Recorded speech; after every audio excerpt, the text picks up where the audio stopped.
En fait, quand il y avait l'épidémie Ebola, en 2014, je pense, en Afrique de l'Ouest, il a été observé après des cas de persistance virale vraiment à très long terme. Et il a peur de nouvelles réinfections.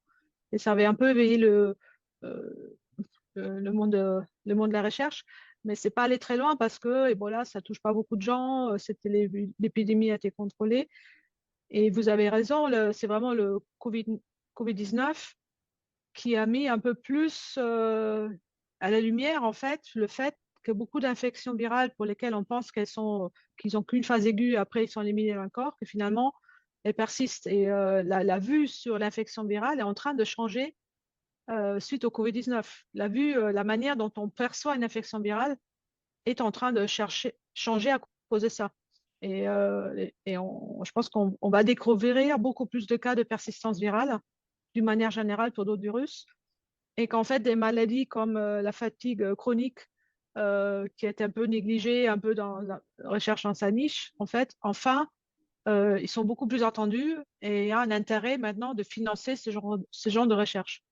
Donc, c'est un peu, à la limite, un bénéfice que maintenant, il y a un intérêt, je pense, il y a des moyens maintenant pour financer les recherches sur ces sujets. Alors, dans le domaine du VIH, les chercheurs sont plus habitués à la problématique de la persistance virale. Le VIH a peut-être la plus grande capacité de persister et que c'est tellement complexe qu'après 40 ans, on est toujours là à ne pas savoir comment éliminer le virus persistant, mais c'est parce que c'est un virus très complexe. On peut espérer que d'autres virus comme SARS-CoV-2 sera plus simple.